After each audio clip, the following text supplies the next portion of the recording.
We're live. So let me set up the camera so I can.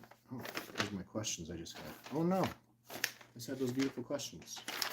Here they are. Got paperwork all over the place. I'm trying to figure out which way I'm going.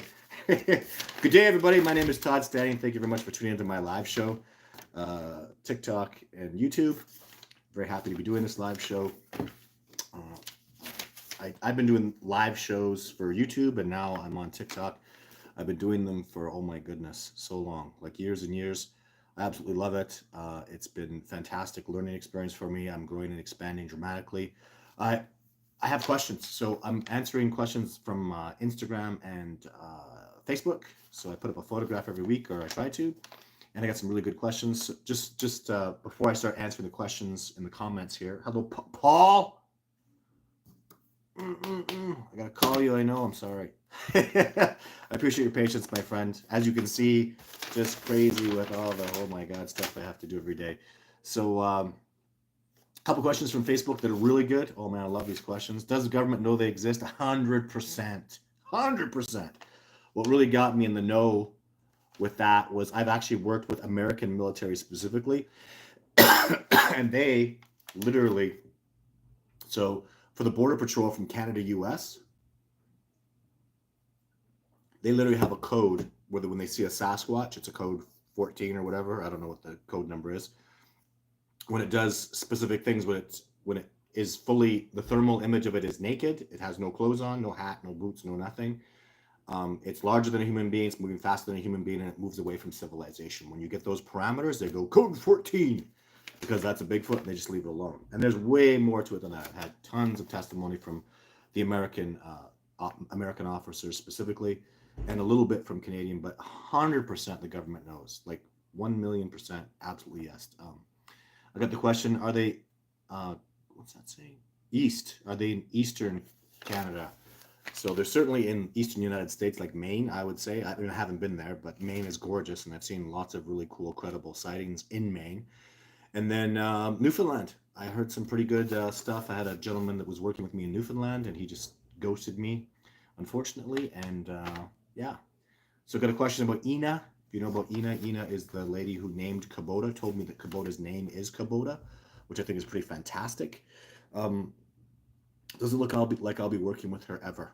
So COVID stopped her expedition for a couple years. She is in the United Kingdom, and now she is married and has a really nice husband, and he is not any at all whatsoever interested in Bigfoot, and he's certainly not going to let his beloved wife come out into the backcountry wilderness with me, which I have nothing but respect for. So that's pretty cool. But the Ina thing is over. Ina's done with Sasquatch. She's very happy. She's married and happy, and good for her. I'm very happy for her. Where do most of my expeditions go? Like 90% of them are currently in Radium, British Columbia. That's the Radium spot where I took Survivor Man, and Nordegg is where a lot of my movie took place in, though. I love Nordegg. We saw Sasquatch in Nordegg this year with David Avocado Wolf and my son, which I just love. Talking a lot about AI, so if you didn't see that Sasquatch Sunday video, I'm not going to say anything about it because I've got the results. I appreciate everybody chiming in. One thing, I just talked to Bill about this today. One thing that's really going to change things on so many levels, but especially specifically pertaining to Sasquatch, is AI. Because this AI is so impressive, so freaking impressive, and it's in its infancy right now. It's going to get so good. I don't know how we're going to be able to tell the difference between legit and not. Like, there's going to have to be, I'm going to have to adopt a program of analysis where I'm going to use AI to verse the AI, or AI to identify AI. Iron sharpens iron, and that's just going to have to be the way it is I'm going to have to get an AI program, or I'm going to have somebody working with me who has AI, because I'm just going to get beat because it's perfect. I mean, it's amazing. Not perfect. It's identifiable in a program, I'm told. I'm just learning, guys. And people that get upset, just chill out. Like, chill the hell out. You know, people get upset and say ridiculous things. Oh, you guys, you should know better. It's AI. Just, why don't you guys, you know what I have to say to you? Shut up and be patient. You know, there's a lot to be learned, a lot of changes going on right now. You know, I had one jerk. Just people are such jerks sometimes, and it really, it's awful. you know, and for the moderators, both on TikTok and YouTube, don't tolerate any jerks. You know, if you have a jerk off thing to say, and, oh, you guys are stupid, you know, stupid, you should know the difference between AI and blah, blah, blah. You know, it's impressive. The AI work is impressive, and we're all learning. And be patient. You know, you think you're better, and you're not, and it's annoying to see that kind of. Just try not to be such a jerk. You know, to the jerks out there that like to be asses. I got a question about solo expeditions. Someone saying, "Are you going to do more solo expeditions?" Yes. If I don't do solo expeditions because I have to do expeditions to to pay for the research. If you want me to do solo expeditions, if you'd like to help out with the discovery of Bigfoot, in fact, Andy, of course, who's on here, thank you very much for Andy for doing what you do. My friend and all the moderators that come on here and keep this channel clean and avoid the trolls and people that need to be medicated that I don't want on this channel. It's a tremendous amount of work, and if you are passionate about the discovery of Bigfoot, the way some people are passionate about gorillas, some people are passionate about the forest and Greenpeace and all those amazing things, that's all great. But you can make a donation on Patreon. You can go to my website and you can make a donation either on Patreon or specifically to PayPal and make a monthly donation, and that will help the research move forward. I did a mediocre solo expedition this year. I had planned more, but it just didn't work out for many reasons. You know, I got burned out this year, and I got major cancellations. You know what? You want to hear a question? Is how do I feel about working with celebrities? Holy crap! It's basically at the point where if I get a major celebrity to sign on with me, it's a 95% chance they're not going to show up. So 5% chance they're showing up because Survivor Man's a celebrity, and that tough SOB shows up. He always showed up. I could rely upon him. He's a man of severe integrity, and he's tough as nails. He's legit. He's real, and that's that's what I have to say about that man. He's just completely amazing. So, see, the questions are just coming in like crazy. Let's start getting into them. Appreciate you on here today, Paul. Hello from Idaho, says Karen Hunter. Thanks for joining us. Hello, Nino, Sammy Chicken, Perth. Oh, thank you, Perth, Australia. I always like to do this for a moment. So we are now officially an international show beyond Canada and the US. We're all the way into Australia. Andy says, boom. The Sasquatch are called boom. Oh, here goes Paul. He's got a two-part question. Let's see if we can handle you today, my friend. Have you ever seen male Sasquatches challenge each other for dominance? Do beta males have to go outside the group to find mates? Okay, so the beta males, I don't know. I don't have any knowledge of that. But yes. So I was out one night in Sasquatch habitat, way off in the mountains, and I heard what sounded like, I don't know, like two freaking dinosaurs going at each other. Well, they were Sasquatch. There were Sasquatch sounds, like sounds like I've just never heard before, like trees busting and twisting and smashing, and it was on opposite sides of a river. And I believe this river now is the territorial barrier that you don't go across. And I believe so. So after the whole night of hearing all these unbelievable sounds, just absolutely crazy, on this expedition, what had happened was I dropped my camera down the mountain. It kind of got tangled and broken. It fell, so I'd broken my camera. But when you, especially back in the days when I did these solo expeditions, you got to understand I can only do 4 a year. They cost me a fortune. You know, like I lose work. I'm not at work. These are my vacation times. That's how crazy I was. People go on vacation, and Todd Stanley went and did a backcountry expedition and nearly killed himself over and over. I was very obsessed. I still am obsessed to a certain degree. But anyways, my camera was damaged, so I didn't get any audio recordings, but I remember hearing it. And then after the altercation, I obviously remembered where the sound was. I went down there and I saw just like earth ripped up, trees torn apart, and there were structures, beautiful, huge structures on each side of the river.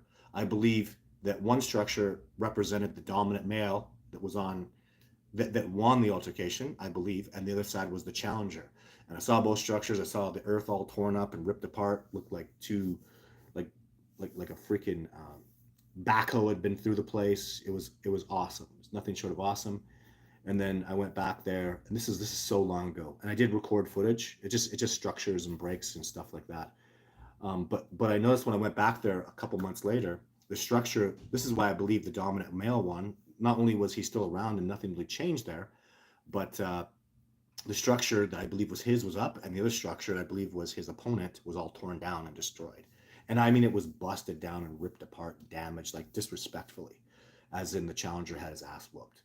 So yes, and I've had other occasions. I believe I saw that happen in Montana as well, where a new Sasquatch, there was a Sasquatch altercation, and the dominant male was beaten, and then after that, everything changed. I lost all the research in that area because it was new rules, and the new Sasquatch did not want us around, did not want us interacting with us.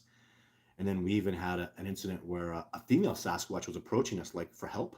It seemed like she wanted help, and that dominant male latched onto her, and she went off squealing like he just latched onto her like brutally, and took her back into the wilderness like squawking. And yeah, it was pretty. And after that, the Montana research area did not precipitate results for me, anyways, in the time that I was there. So that really sucked. So thank you for that two-part question. Sammy Chicken, Todd, was there any follow-up to the incident where the Sasquatch broke the cable car structure? Well, it's happened twice and nothing since. So no follow-up. Um, yeah, I don't know. I would like to. It's frustrating. It's really frustrating because there's so much more I'd want to do. I intend to grow, guys. I just need to expand the cooperation, expand my ability to be able to travel to places. I'm a full-time Sasquatch researcher, but my budget is currently limited. So we need this discovery process needs to go off to the next level, and I am perfectly capable of doing that. And I just have to break off into the next level, whether that is, you know, taking out someone like Joe Rogan, or Tyler Oliveira or whatever, Mr. Beast. We just have to get to a next level and be excited because something like that's going to happen eventually. Some big name person is going to come and challenge me, like Survivor Man did, like Jeff Meldrum did, like John Bernanke did, like the dozens of expeditioners that come out with me every year that challenge me, that say, I tell them, don't take my word for it, come out with me and I'll show you a Sasquatch. And I keep winning. I win over and over and over. I never get tired of winning. And believe me, it's a win after win after win after win, and I freaking love it. Like, really, really understand that. I take people out and have them live interact with or eyewitness a Sasquatch. 60% of my expeditions produce results. That's huge. That's freaking amazing. And the 40% that don't produce results, there's a good reason for that. So the Sasquatch are absolutely amazing. And that's why we should all have a lot of confidence. This discovery is breaking forward. And just with what I'm doing alone, never mind other people that I'm sure are garnering tremendous success. And I wish them all the best. Things are going very well. On TikTok, it says, me and my dad are huge fans. Love what you're doing. Happy holidays, sir. Happy holidays to you, Ronnie. Ronnie83. Thanks for tuning in, my friend. Karen Hunter says, I'm happy to hear about her, but wanted to hear her story. Me too. I would love to do that expedition too, just where I could get out to the spot where she said she saw everything. Like, I know the area. Even it'd be cool to just go out there and film it and then show her the video after. But I just haven't had that ability. Like, those, you guys got to understand, like, those are hella hard expeditions. And make sure you make no bones about it. Every year we do something new, and next year is no different. Next year I have big plans to go deeper into Sasquatch habitat, like I've never done before, and I've never taken anybody, including Survivor Men, into the depths of the wilderness that I'm going into next year. So it's very, very exciting time. I'm very excited about it, and lots of good things going on. So I know. I tell you guys, it's baby steps with this discovery process. I can understand everybody wants, they want it fast, they want it now, they want to hurry, hurry, hurry, and I feel like that quite a bit.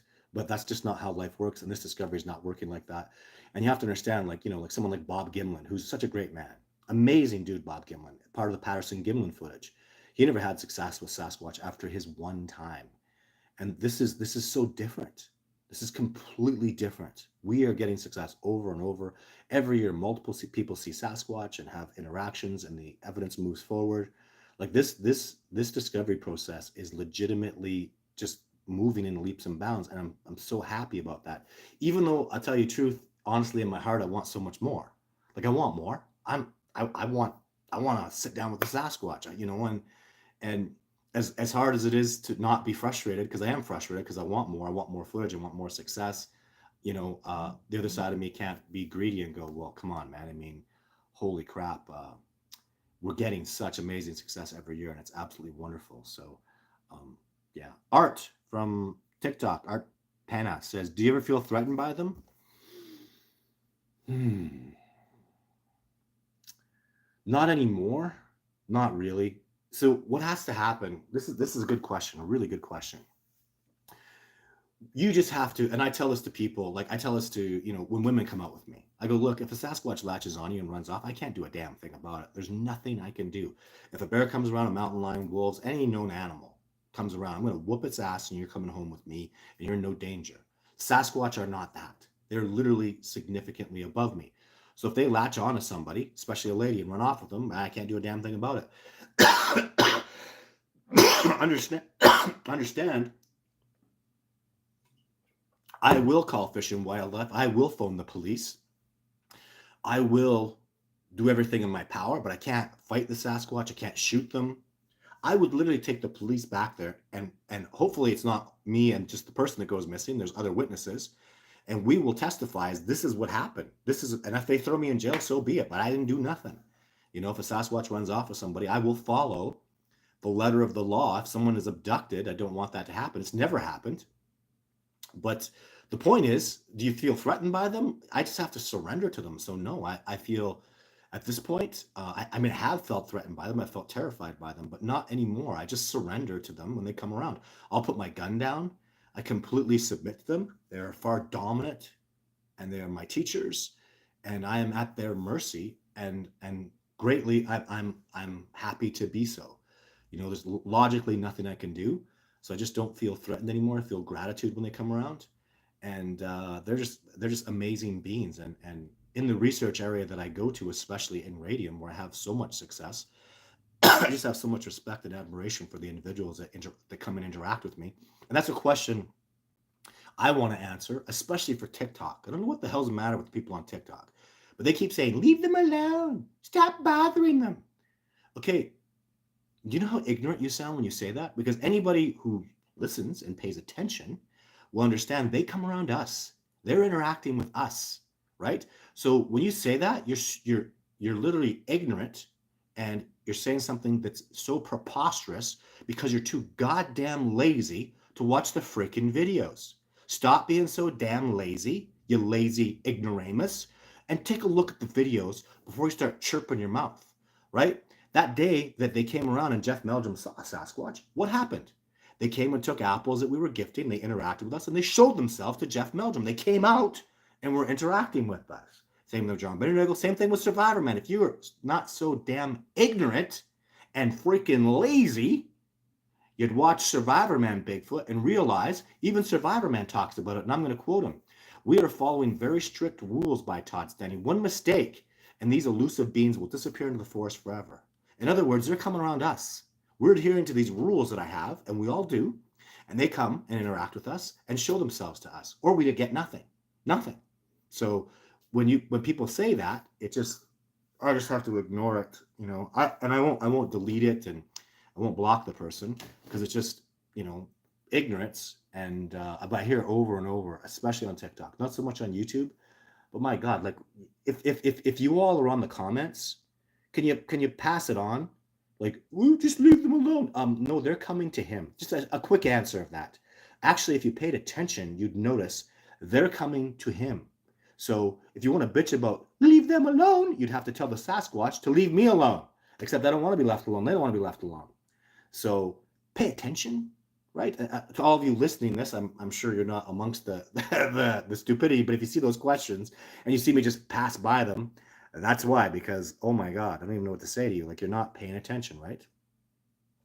So let's go on to some more questions here. Tori says, "Hello, you should come out to Utah. I would love that." And of course, there's Utah. This is from Tori Welling. And, oh my God. So part of my frustration too is I want to train people. I am training people to do these expeditions.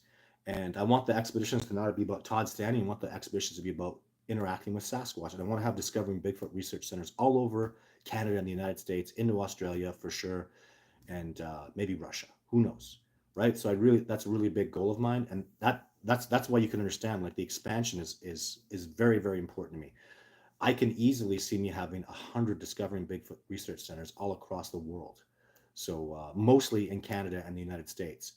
And that's a dream of mine. That's a goal. I'm still very young. There might be some white in my beard, but don't think I'm not very, very young. I have lots of life to live left. Um, I'm very fit, very strong. I will always have my mental capacities based on the diet that I eat. I will I will be working this and doing this like one of my heroes, Bob Gimlin, who's what up in his high 80s, maybe 90 now. The man is cognizant and amazing. That's going to be Todd Standing. I will be around talking, advising people, growing and expanding this discovery for my whole life. I will never.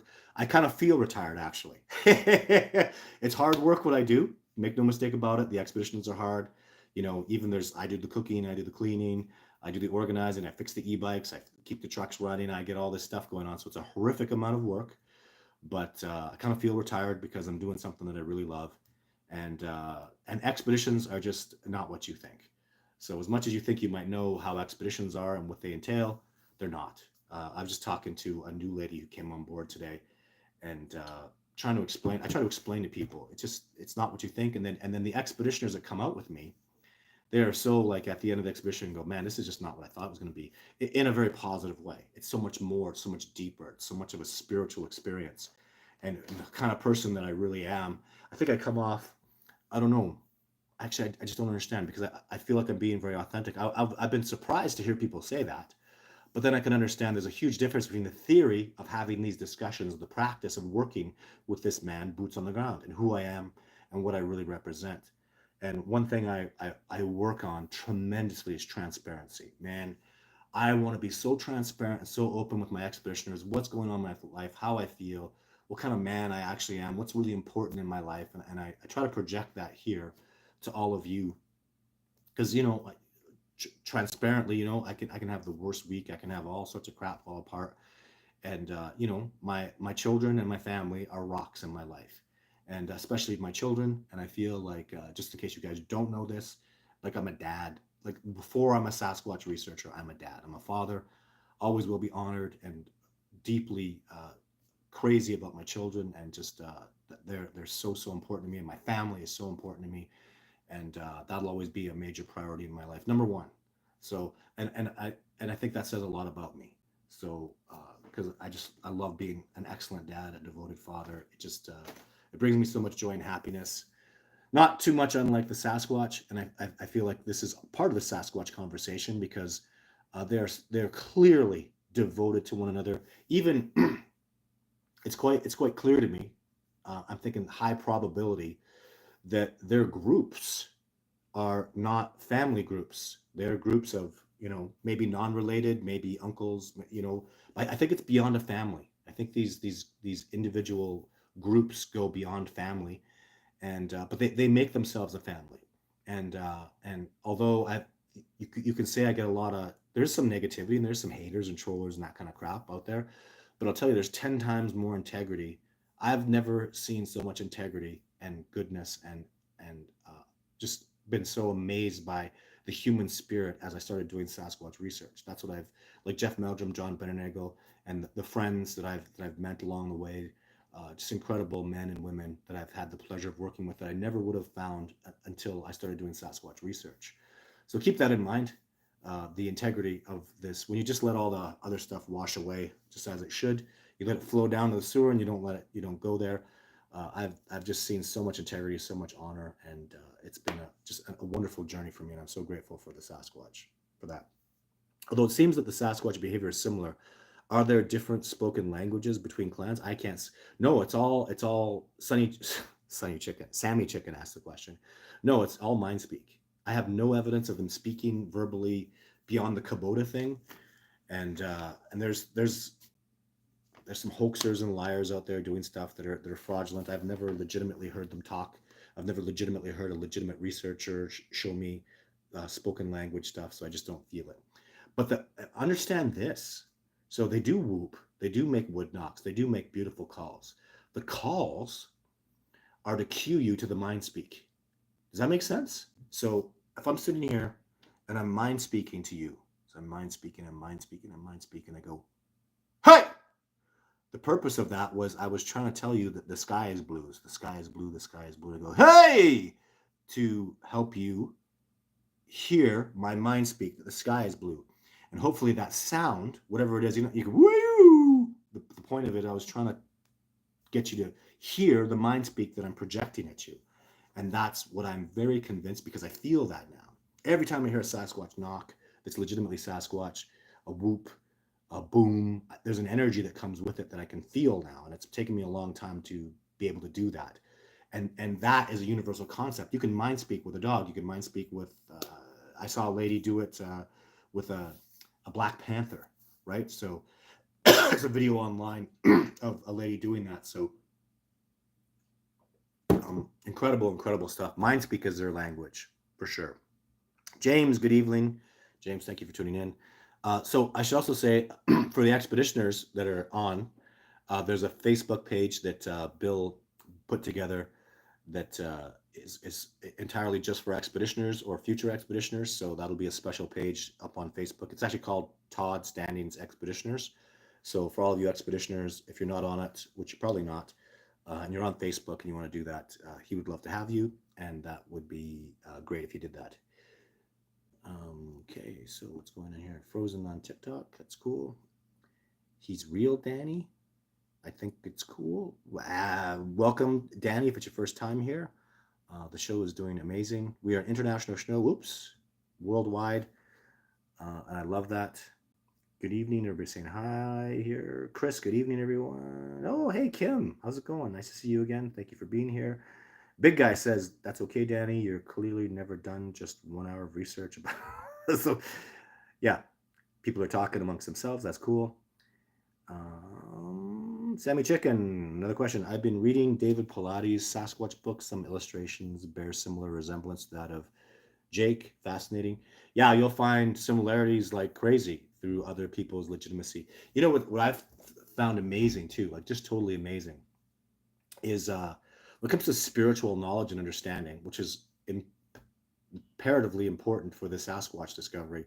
I've seen like Buddhists and shaman in Peru saying the same things that native elders are saying here, you know, and I think that's those universal knowledges are amazing how they project. And I see that with the Sasquatch. I guess the first real profound piece of evidence I've seen of them sharing knowledge through distance is tree breaks in Australia and tree breaks here in Canada and the US.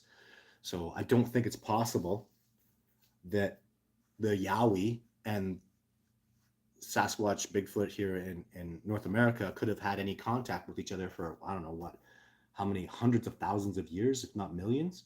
So there's no way they would be sharing those abilities unless they were in contact through the subconscious, right? Or even through telepathy, let's say more specifically.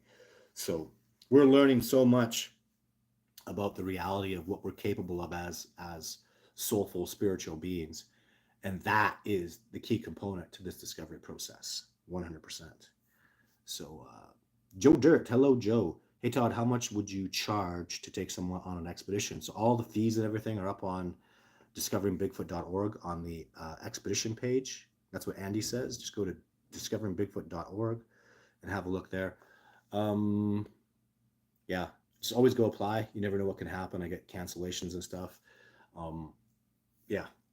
So, and you know, gosh, I'd love to explode and get more expeditions going out, not led by Todd Standing.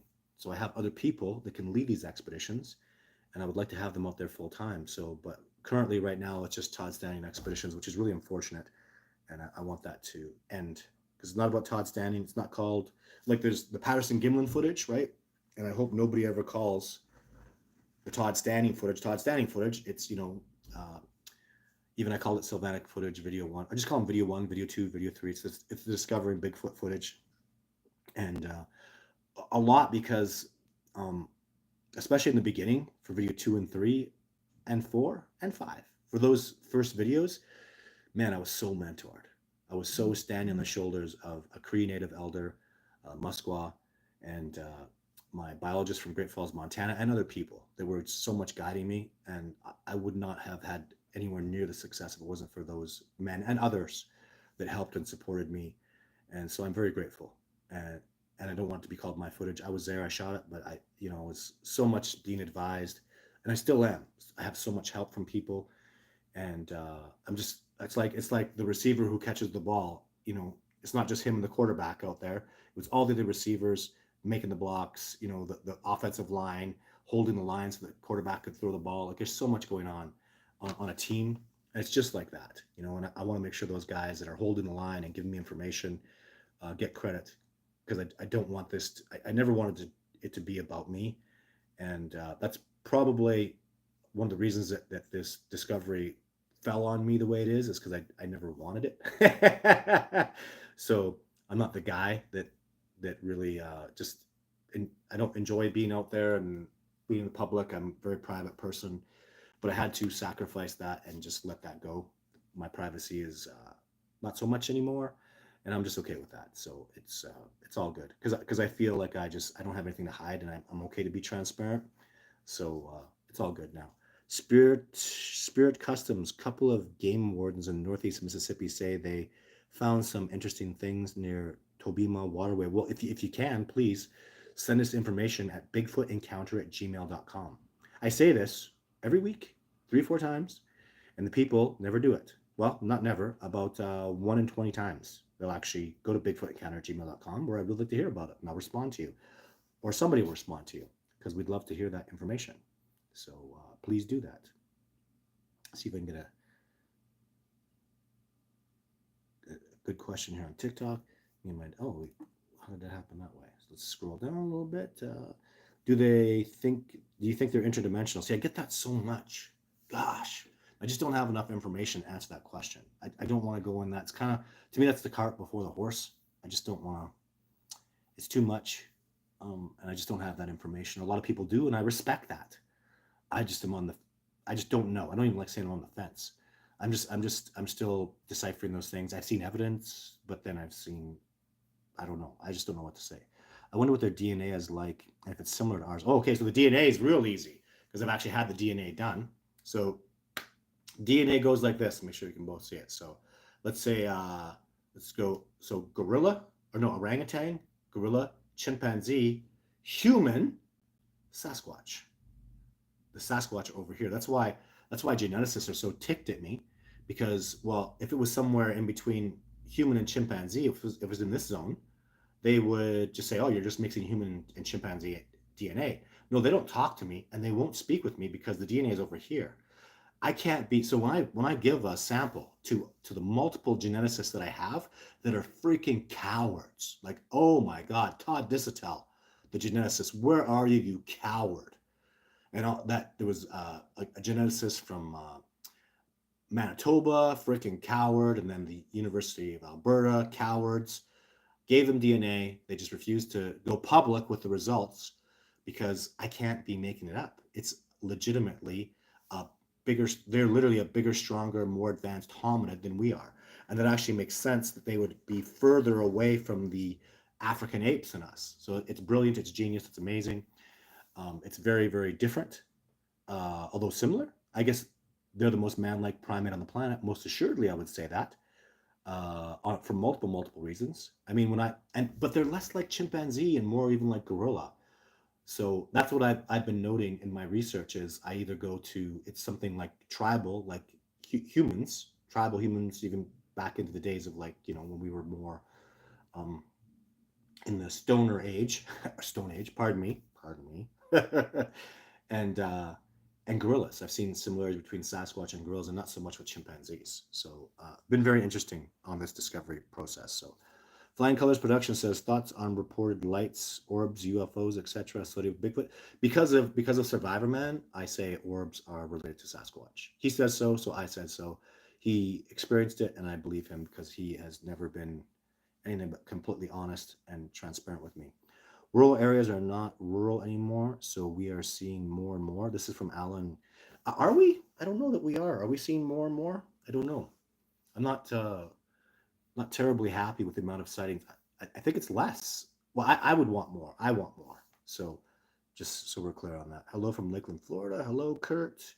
I've been whooped at in Wyoming. It's like no other sound. It really is, right? Like it really cues you.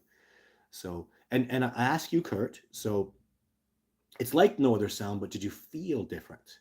Was there something that you felt that was different? Right? Like you hear the sound and you have instincts, right? And not about the sound though. What did the sound cue you to? Did you feel like there was a being over there? I was just talking to a lady last week about that. She's like, yeah, I felt it. Like I felt like he was there was trying to get a message to me, and there was something deeper with that. And I think that's amazing. So uh Jorma with a big last name that starts on L. Todd, do you ever come out lower East Kootenays, Cranbrook, Creston? No. Lots of elk and deer first. Yeah, and there's gonna be Bigfoot there for sure. But I need to stick with the same troop. I'm not going to go work with a different group of Sasquatch. The Sasquatch that I work with are in that area and not in Cranbrook, Creston area. So no. Remember, I'm trying to stay with one group, guys. That one group that keeps precipitating this incredible results that we get. They'll go to a whole brand new group. And understand this too, about half the time they don't want me around. Half the Sasquatch don't like me and don't want people around. So it's really is a lot. So our 3-year-old granddaughter, this is Sammy Chicken again, absolutely is obsessed with learning about Sasquatch. Good for her. So I kind of, someone just asked me this today, don't you want your children to be Sasquatch researchers? I'm like, hell no. So was my court hearing recent or a while ago? It was quite a while ago, like years ago. So, and I could do more, but really, guys, it's, again, a lot comes down to just financial, right? So I've been a fan for a while. Thank you, Lonnie Davenport. How did you feel the first time you saw one? And what did it do? Well, the first time I saw a Sasquatch, it was a good experience. And I've seen this with many people. I kind of denied it. I think about taking a lie detector test that I failed it for the first probably 4 months because the paradigm is like, it can't be true. It can't be true. You keep thinking that. It's not easy. In fact, about 98% of the expeditioners that see a Sasquatch do that. They deny it.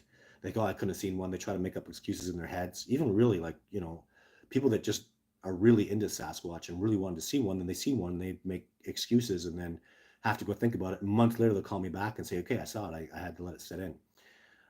There's only been one exception. That was David Avocado Wolf. He saw Sasquatch on day 2 with me, and he wasn't the slightest bit surprised. He knew they were real, and it was an eye opener to see somebody that was so different. That man is different in a really good way, and he precipitated results that were fantastic and brilliant, and you can't deny that about him. There's something very amazing about that man because he saw Sasquatch and he was just like, yeah, I saw it and I knew it, and I have no doubts. Even Todd Standing's son, who grew up with Bigfoot and whooping and all the footage and all the stuff and everything that he's seen with me so much. That was the second time he's ever seen a Sasquatch. It was with David Wolf. And he went through could it be a bear? It can't be a bear. Could it be a man? No, it can't be a man. Could it be? Could it be? And David Wolf started going the whole time, that's a Bigfoot. Right from the very first second that he saw it, it's like, that's a Bigfoot. And my son is like a little mini wilderness expert. Like, he spent so much time in the bush. He's been so trained by me and by other experts that he went through the whole gambit first. He was more resistant to the success of what he was witnessing than David Wolf was. That says a lot about David Wolf. And very impressed with that man, to say the least. And it's my goal to work with David Wolf every year, and there'll be plans to work with him, of course, in 2025 in a really amazing capacity. I intend to keep that dude in my life for the rest of my life. I really get along with him well. And if you really want to impress me, be good to my children and impress my children, and you got me forever. And David Wolf and Thaden Standing, that's my son, got along like peas and carrots. It was amazing. So it didn't even surprise me that these two people who had their own little thing, even away from me, they were talking about things that were personal and the books that they read and the spare time that they have, they do these things. They had all this connection. And then without me, together, they saw Sasquatch. And that just doesn't even surprise me. So amazing, and congratulations for them. Shamalalaka, peace to you, Todd, and all here tonight. Thank you, Royal Creations. Appreciate that. Todd, Bigfoot, New York. Todd, hail yeah. Oh, hi, Bigfoot, New York. And there are Bigfoot in New York, 100%. I was in the Adirondacks. BFRO put up a video of my Bigfoots here in Montana. Cool. Did they get your permission? I'd like to see what you have. So that's good. I'm glad you're getting your stuff out there. Andy, Chris, Paul, everybody's saying, James saying hi. Am I that far up here? Oh my gosh, this must be like, go way down. I'm gonna just do 10 more minutes of the show here, guys. Jake is here. Someone says Jake is here. You think you have Jake there? Well, I'd love to hear about it. Bigfootencounter@gmail.com. How many times do I have to say that? People should probably start sending me stuff there. Couch Art says those videos were amazing. The day you saw him, what was your first thoughts on seeing Jake? Jake. That's a good question. What was my first thoughts? Hmm. I felt like I knew him. I'd probably been interacting with Jake. Jake had been around me for at least a year, I think. It was in 2010. Yeah. I felt so much. So no one's ever asked me that question before. What a good question. So what were my thoughts? Well, I can give you my feelings and my thoughts. Is like I knew this individual, like like he was going to be a part. Like we had a connection somehow. Like he was one that was calling me. I felt like he was excited to see me, and over the years after, I had a very special bond with him. He was always the first one around. He was always it was just he was a lot in my life. And then there's a video on YouTube of when Jake left, and I got teary eyed. This is a long time ago, years ago. I got pretty upset because I realized that like it had been a whole year I hadn't seen him, and I realized that he was gone. And I knew he was going to leave eventually because he was like just he was the progeny Sasquatch. He was his father's son. And he wasn't going to sit under dad forever. He was probably, what did I say, 2010. I think he was at least 16 in 2010. So 2012, so 2010 is when I filmed him. So 2012, he would have been 18. And then, gosh, 4 years later, he's going to be like 22, 23 in his prime. It's probably when he left was, between 23 and 26 years old. What do you think he's going to be doing? Think he's going to stay with his mom and his sisters and his dad? Nope. Not a big, dominant, amazing Sasquatch. And where did he go? I don't know. Far. He doesn't come visit.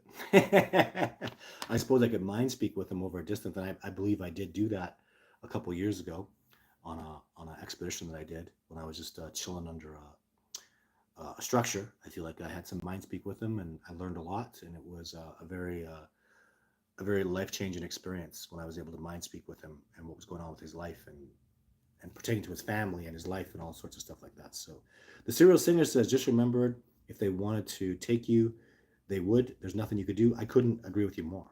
Serial singer, like you're 100% correct. Nothing I could do. If I ever fought them, I would die. I would lose. If I ever shot at one, I would never be able to shoot at one. Like if I was in a fighting mood and I was like, all right, let's fight Sasquatch. I'm gonna kill one of you today. I would die. Like 6 ways till Sunday. I would I wouldn't have a chance. Like it'd be pathetic how badly and how quickly I would lose on so many levels. It's ridiculous. So, there's been a lot about Mike Tyson lately. Yeah, he might not have the fight with Jake Paul is what it is, but it'd be like putting a 5-year-old kid in the ring with Mike Tyson, and have Mike Tyson lose his mind and go full Mike Tyson on him, even at 60. It's just there's no competition. It would be absolute destruction. And I'm trying to get that into people's heads, like really understand what I'm saying. I'm an elite level trained by some of the best in the world, period. You know, best in the world have trained me. And I wouldn't last nothing versus a Sasquatch. Nothing. There's just, I wouldn't hold a, a candles, nothing. Like I'd just be so done. It'd be pathetic. So don't do that. So that's my feelings on it. That's a fact. That's what I know about them. I'm not debating this. That's a fact. And I could go out with a whole bunch of the most. I've got all these amazing dudes that are incredibly well trained and badasses, and it wouldn't matter if I went out there to go harm one and to go collect a specimen. They would just disappear. I'd never see them again. And I should be thankful for that, because if I wanted to verse them, it'd be an ugly day for me. Does Bigfoot understand earthquakes of 7.0 magnitude? I don't know what you mean by that, Mike. Um, I would assume that they can feel earthquakes coming the way we've seen the animals do that, the magnetic fields and the energy coming up. But I don't know what you mean by they don't do numbers and stuff like that. They don't quantify things the way we do. Are you the Todd in the Cranbrook townsman looking for a Sasquatch skull? I don't know. I'd always like to find a Sasquatch skull, but no, it's probably, I don't know what you're talking about. So that would be. I would say this, man, that would end the discovery process, or that would finish the discovery process forever, wouldn't it? If I came back with a skull, ideally, that's what I'd like to find. Or I'd like the Sasquatch to allow me to have a skull. I come back with a skull, you mean it's over. a legitimate real skull. And the only way I could find that is by manifesting it, or the Sasquatch allowing me to get one. And that would be a game changer, like nobody's business. And I would freaking love that. So maybe that'll happen. That would be amazing. I would love that. And it's a wonderful thing. I've heard about them. I've heard about skulls. It was in there were caves in Oregon somewhere. I was working with a highway patrol officer and a wildlife officer, and they were looking in these caves because native people had said there was a Sasquatch skull in them, but that didn't work out. So my friend had some experiences in his gold claims on a wild horse. That's fantastic. We'd love to hear about it. Bigfootencounter@gmail.com. So let's go to TikTok. How did you feel the first time you seen one? I did that. Do my kids ever go with me? So my son went with me, and I do. So my son went with me 2 years ago and this year. So he's done 2 expeditions with me, like real expeditions. And yeah, you know, we got some good success on the first one, heard a Sasquatch, and then after I came back into a tree breaks that they'd done for them. And second one, he saw Sasquatch. So, but just my son. My daughter is 6. I take her out in the wilderness, and we go do things, but we don't do Bigfoot research. She's around sometimes, and I'm doing like organizing and moving trailers around, and I have some work to do. I take my girl with me. I'd love having my girl around. My daughter, who is 6, is a little firecracker. She's amazing. The expeditioners that get to meet her always enjoy having her around. She is a wonderful little host. We have what I call Northern hospitality. I learned that from Larry and Nelia from Nia Bay. They taught me about real hospitality, and that's what I do, and that's what I teach my daughter and my son. And that's what you get when you come up here on an expedition with me, is Northern hospitality, and I'm honored and proud and feel privileged to be able to offer that to these people who come up here and have these incredible expeditions with me. So my favorite is Jake. That's cool. Oh man, I guess I do have a favorite too, and it is also Jake. I never thought about that. I definitely have a favorite, because when it comes to my children, my boy and my daughter, I mean, I love them 10 out of 10. The glass is full. I can't have a favorite because I'm just crazy about both of them. But that was my favorite Sasquatch of all time. I don't like saying it. I feel kind of like a jerk, but I really, really had an amazing relationship with Jake, and I really, really miss him. He's a friend, and he's gone, and yeah, it sucks. So he left, and he's here now. Russell, if you have some proof, bigfootencounter@gmail.com. I'd love to hear about it. Did he go south? Did he go north? I don't know. Where are you? Steve Waters is seeing that video. He was terrified in that video. Which video are you talking about? Thank you for telling us that, Scott Burns. Yeah, you tell him, Todd. LMFAO. Cool. People are talking. Do they have offerings throughout the year, or only specific? Do they have offspring? Well, I'm going to assume.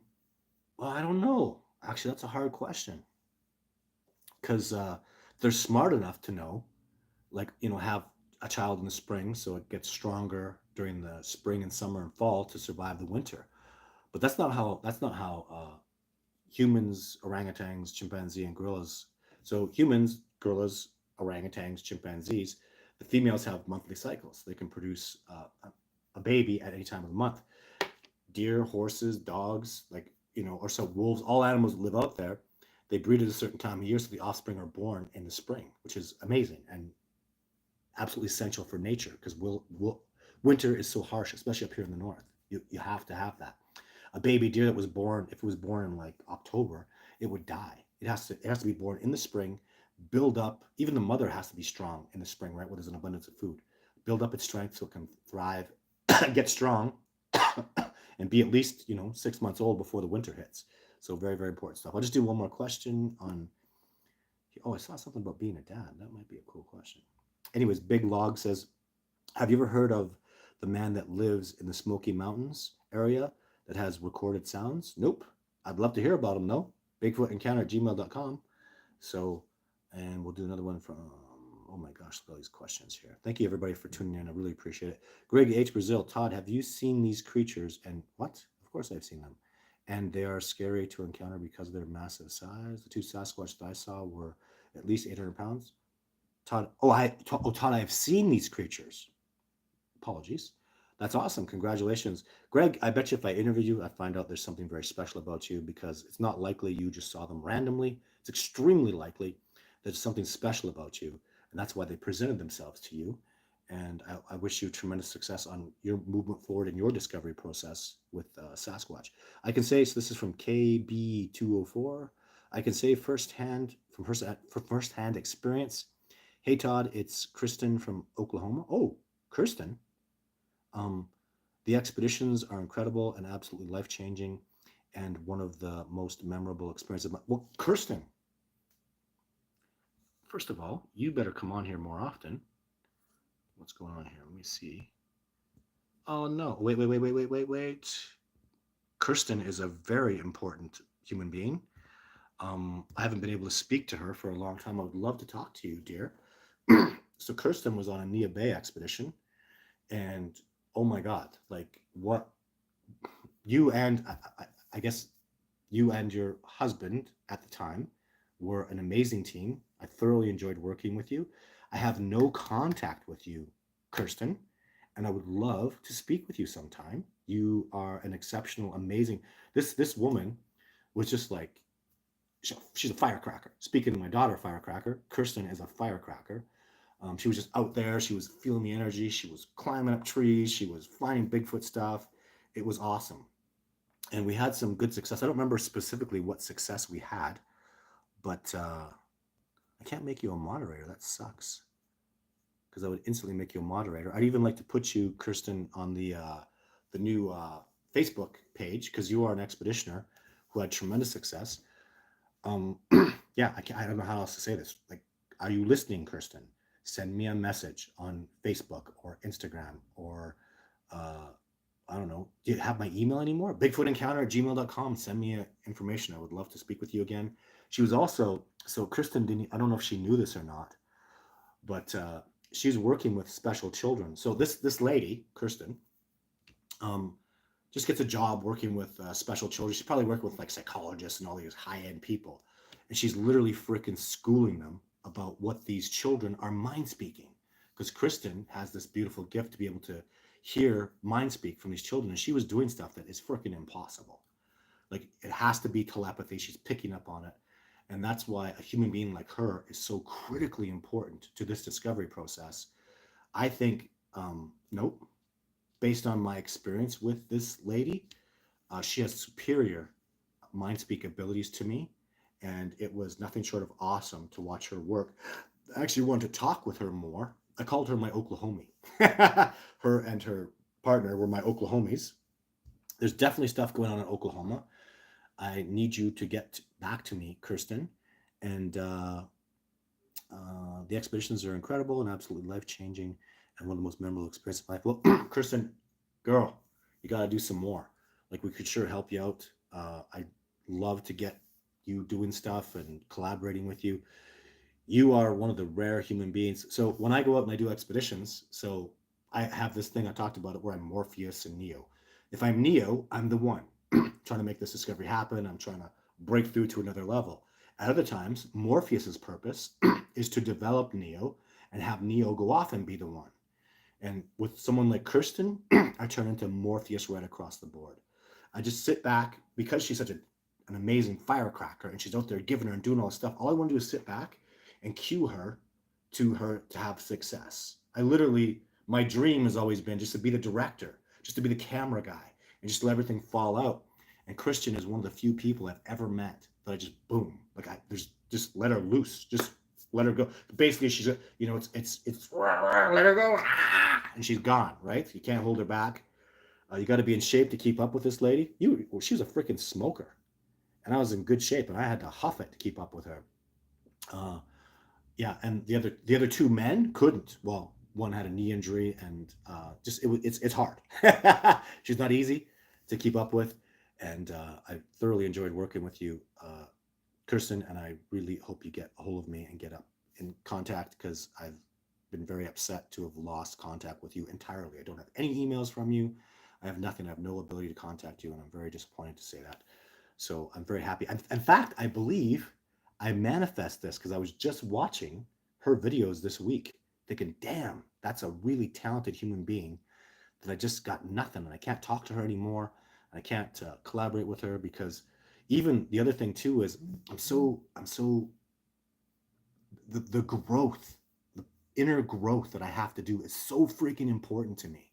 So important. This live show and people like Kirsten in my life push me and teach me things so much. And there's so many people that I have that are enormous collaborators, but I don't have anybody like you, Kristen. In fact, I feel like she's younger, in her 20s, and she's this new light that's been untainted and growing in a new way.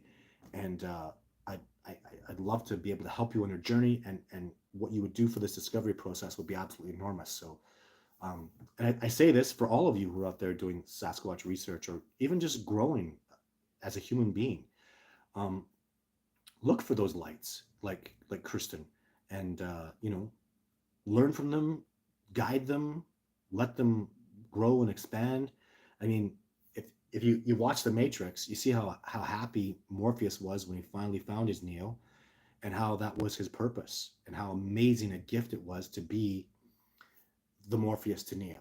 And it's just a wonderful thing, and it's a blessing to be Morpheus. It's a wonderful. I just love it, and we need that in this world. And I see it all the time. I see it in my son's coaches and my daughter's gymnastic coaches. All these incredible people, they're teaching them and guiding them in these incredibly beautiful ways. And it's so important that we come together like that as a community. So that's my show for today. Thank you very much for tuning in, everybody. We got a full show on the TikTok today. TikTok is working out much better. The camera still kind of sucks. Whoops. On TikTok, but it is what it is. It's mostly an audio show.